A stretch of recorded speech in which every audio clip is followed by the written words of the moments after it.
ഈ വലിയവരോട് നമുക്ക് 1 മണിക്കൂറോ 2 മണിക്കൂറോ നിന്ന് കോര പ്രസംഗിക്കാം. പക്ഷെ നിങ്ങളുടെ അടുത്ത് ഒരു 10 മിനിറ്റ് കഴിഞ്ഞാൽ നിങ്ങൾ എന്ത് ചെയ്യും? ചന്ദ്രഹാസം ഇളക്കും, നിങ്ങൾ തകർക്കും, നിങ്ങൾ പൊളിക്കും, നിങ്ങൾ തൂക്കും. ശരിയല്ലേ? അപ്പൊ നിങ്ങളുടെ മനസ്സ് കണ്ടെത്തി എടുക്കുക എന്നൊക്കെ പറഞ്ഞാൽ നിങ്ങളിലേക്ക് ഇറങ്ങി വന്ന് അതേ തലത്തിൽ നിങ്ങളോടൊപ്പം നമ്മളും ഇറങ്ങിച്ചെല്ലണം. ഒരു കുഞ്ഞോളം വലുതായെങ്കിൽ മാത്രമേ, ചെറുതായെങ്കിൽ മാത്രമേ കുഞ്ഞുങ്ങളുടെ മനസ്സിലോട്ട് ചെല്ലാൻ പറ്റൂ. ബാലസാഹിത്യം നമുക്ക് പറ്റുന്ന, അല്ലെങ്കിൽ നമ്മൾ എല്ലാവർക്കും പറ്റുന്നതല്ല. ബാലസാഹിത്യം എന്ന് പറയുന്ന സംഭവം ഈ പറഞ്ഞ കണക്ക് എല്ലാവർക്കും പറ്റുന്ന മേഖലയല്ല. എങ്കിൽ കൂടി ഞാൻ കുട്ടികൾക്ക് വേണ്ടി കുഞ്ഞു കവിതകളൊക്കെ എഴുതാറുണ്ട്. കുഞ്ഞു നുറുങ്ങ് കഥകളൊക്കെ എഴുതാറുണ്ട്. അടുത്ത സമയത്ത് ഞാൻ എഴുതിയ ഒരു കഥയാണ്, ഒന്ന് പറഞ്ഞോട്ടെ, ജസ്റ്റ് തീരുന്നൊരു കഥയാണ്. ഒരിടത്ത് നല്ലൊരു കുട്ടി ഉണ്ടായിരുന്നു. ഒരിടത്ത് ഒരു കവിതയാണ്, കഥാരൂപത്തിൽ ഗദ്യരൂപത്തിൽ. ഒരിടത്തൊരിടത്ത് ഒരു ഉണ്ണി ഉണ്ടായിരുന്നു. ഒരിടത്തൊരിടത്ത് ഒരു ഉണ്ണി ഉണ്ടായിരുന്നു.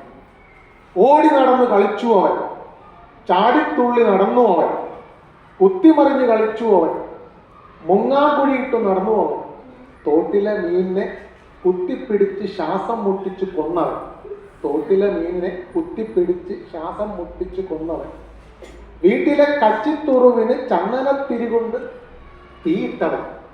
കച്ചിത്തുറുവ് വലിയ സംഭവമാണ്, കണ്ടിട്ടുണ്ടോ? നിങ്ങൾ കാണാൻ സാധ്യതയില്ല. വീട്ടിലെ കച്ചിത്തുറുവിന് ചന്ദനത്തിന് കുത്തിവെച്ച് തീയിട്ടവൻ. അപ്പുറത്തെ വീട്ടിലെ മാങ്ങ എറിഞ്ഞിട്ട് ആശാന്റെ നെഞ്ചിൽ കല്ലുകൊണ്ടിട്ട് ആശാൻ കാണാതെ ഓടിയവൻ. ഇതാണ് ഉണ്ണിയെ കുറിച്ചത്. അടുത്തവൻ ഒരു ദിവസം അവന്റെ കയ്യിൽ ഒരു മൊബൈൽ ഫോൺ കിട്ടി. ഒരു ദിവസം അവന്റെ കയ്യിൽ ഒരു മൊബൈൽ ഫോൺ കിട്ടി. പിന്നെ അവൻ ഓടിയിട്ടില്ല, പിന്നെ അവൻ ചാടിയിട്ടില്ല, പിന്നെ അവൻ കുത്തി മറിഞ്ഞിട്ടില്ല, പുഴയിലെ മീനിനെ ശ്വാസം മുട്ടിച്ചിട്ടില്ല. കവിത തീർന്നു. അല്ല, മനസ്സിലായോ? ഒന്ന് മനസ്സിലായോ? ടീച്ചർക്ക് മനസ്സിലായോ? ഫോൺ നിങ്ങൾക്കുള്ള ശീലം ഇതാണ്.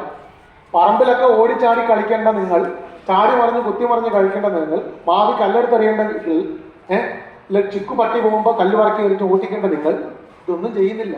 മാവി വലിയ ഒരു മറിഞ്ഞടിച്ച് വീണിട്ട് വെക്കേഷന് ക്ലാസ് ഇരിക്കേണ്ട നിങ്ങൾ. ഞങ്ങൾ ഏറ്റവും കൂടുതൽ വെക്കേഷൻ സമയത്ത് ഏറ്റവും കൂടുതൽ എൻ്റെ വീട്ടിൽ ഇങ്ങനെ നടക്കാറുണ്ട്. ക്ലാസ് അപ്പുറത്തെ വീട്ടിൽ മാവിൻ്റെ മണ്ടയ്ക്ക് വലിക്കുന്നത് ഒരു ദേഹം മൊത്തം ഓരവാ. നമുക്ക് വൈദ്യുവേഷം അടിച്ചാണെങ്കിൽ ഇരിക്കും.